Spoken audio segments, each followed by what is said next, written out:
Hi everyone. So we all know that stress is an inevitable part of life, but how do you manage when stress shows up? How equipped do you feel to deal with stress in your everyday life?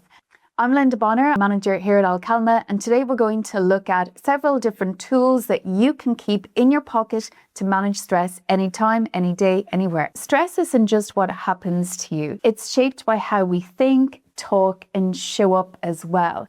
And because as humans, we operate on patterns of thought, language, and behavior, today we're going to take a bit of time and look at this piece in 3 different sections. We're going to look at the importance of managing how we think about stress, how we talk about stress, and how we show up to stress as well. Let's get started. Let's start by taking a look at what stress actually is. So your brain has a built-in alarm system.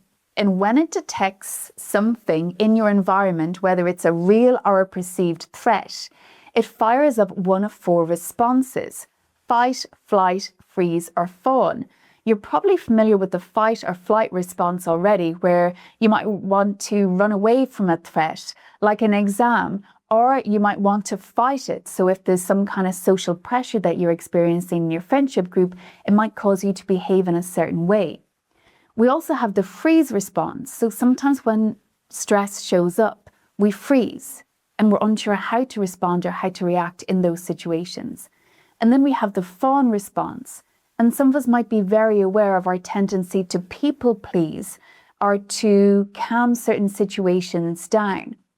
Being aware of how we respond in these different types of situations is really, really important, because this all starts with self-awareness. Without self-awareness, without being aware of how we show up to stress, we're not going to be able to change that response and manage it even better.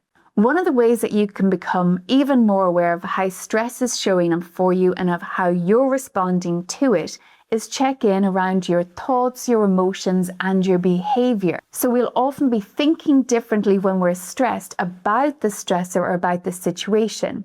You'll also notice that you're feeling differently as well when stress or when this perceived or real threat shows up in your life. And you'll behave differently as well. So being aware of the difference in how you think, how you feel, and how you behave is a key indicator of how stress is impacting your life. Now that we have a better understanding of what stress actually is and how it can show up in our thoughts, actions, and words, let's take a closer look at each of these pieces and learn a few ways that we can manage stress even better. First thing that we're going to do today is look at stressful thoughts and how to manage them. So we have so many thoughts, we have thousands of thoughts every single day. Some of them are helpful thoughts, like thinking that we can actually do something and do it well. And some of those thoughts hinder us, like when we tell ourselves that we can't cope with stress and everything is really stressful. Recognizing these unhelpful ways of thinking or recognizing thinking traps that you're falling into is always a first step in being able to manage them. So we have common thinking traps like mind reading, where we think we know what someone else is thinking. We have catastrophizing, where we might blow things out of proportion. We have universal statements where we say, this always happens to me. I'm never going to get this right. Or we have common thinking traps like should statements. I should be studying more. I should be able to learn all of these things. I should be able to cope or to manage better in life in general. When these kind of unhelpful thoughts show up, here's what you can do. You can apply the 3 C's. The first C is catch. Catch those unhelpful thoughts as quickly in your thought process as you can. Remember, recognizing them and being aware of how you're thinking is always a first step to controlling it and managing it better. The second step that you're going to do is you're going to challenge these thoughts. How true are those statements? How helpful is it to think about the situation in this way? So we've got catch, challenge, and the third step is change. We want to be able to change the way we're thinking so that it's more healthy for us and helpful. How do we do this? We ask ourselves better questions in those moments. So once you've caught the thought, once you're challenging it, you can change it by asking yourself, what's a more helpful way for me to think about this? Is there a better way for me to be thinking about this situation? How can I manage this better? Ask yourself better questions and you get better answers. So you've got the 3 C's of catch, challenge, and change. When it comes to managing how you think about stress, the second tool that you can use is called the circles of control. Think of having 3 circles in front of you on a piece of paper and number them 1, 2, and 3.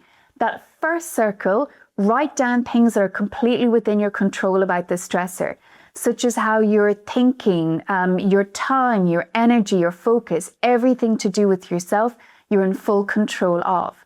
The second circle, number 2, is about things that aren't necessarily fully within your control, but they're things that you can positively influence, such as your friendship group. The third circle, so number 3, is about things that are completely outside of your control when it comes to this stressor. And that might include people's opinions of you, things that are completely external to you, like the timing of an exam or something. Now that we have a better understanding of how important it is to manage how we think about stress, let's take a look at how important it is to manage how we talk about stress.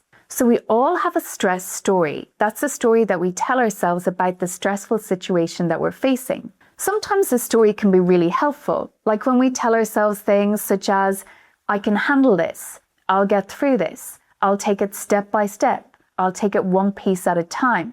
That's a helpful stress story.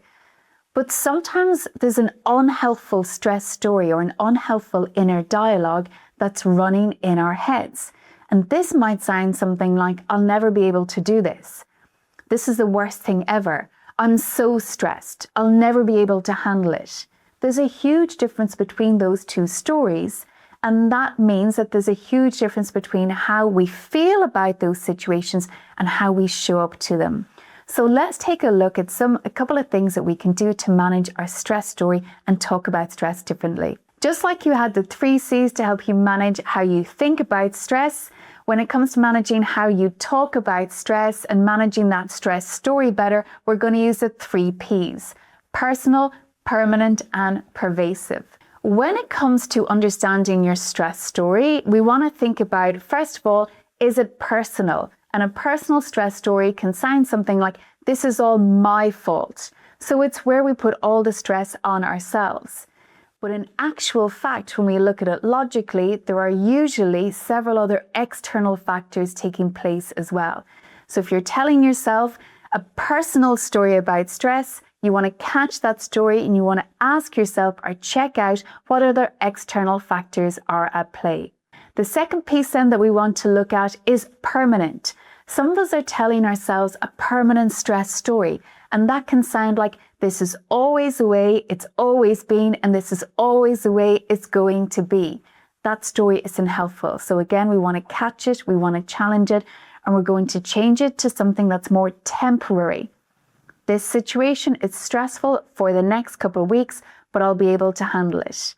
This might be stressful for today. Again, I have tools, I have skills, and I have knowledge that's going to help me to manage it. And the third P that we're going to explore when it comes to managing our stress story is pervasiveness.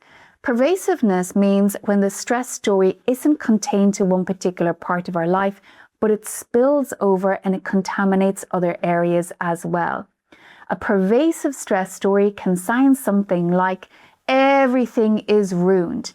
This is never going to be any different for me. But again, we want to catch that story, we want to challenge it, and we want to remind ourselves that actually we can contain stress to this particular situation.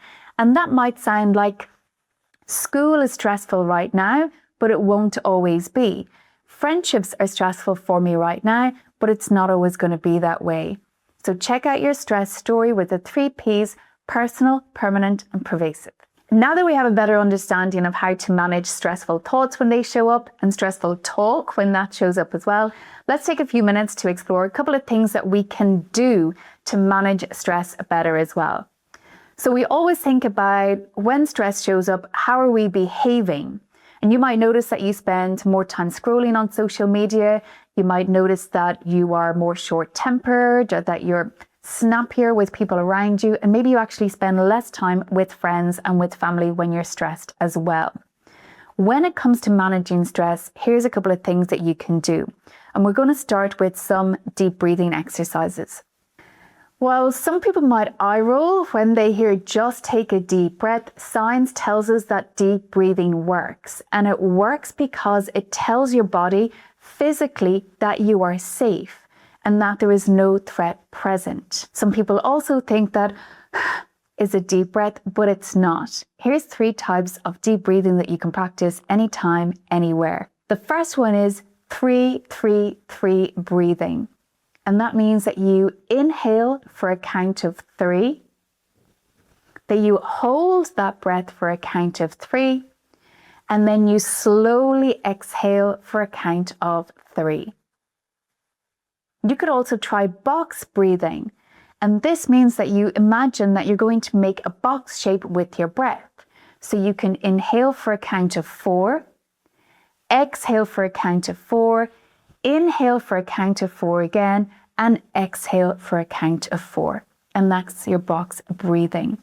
You can also just exhale really deeply and loudly if you want as well. Just go and experience that release from deep breathing. The next tool that we're going to have a look at to help you manage stress even better is called the 4 A's of stress management. Here's how you can use it. Get yourself a piece of paper, divide it into 4 pieces, and then you're going to write down the 4 A's, which are accept, avoid, alter, and adapt. In each section of your paper, you can write down things that you can accept about the situation, things that you might need to avoid about the stressful situation, things that you can alter about the situation. Is there anything that you can change about it? And the 4th one is adapt. How can you adapt to the stressful situation even better? The last tool that we're going to take a look at today to help us manage stress even better is asking better questions. When we ask ourselves unhelpful questions such as, why is this happening to me? Why can I not do this properly? Or what if I fail? What if others judge me? Those kinds of questions keep us stuck in a stress cycle. To break that stress cycle, we can ask ourselves better questions such as, what can I control about this situation? What can I do right now? How can I think about this situation better?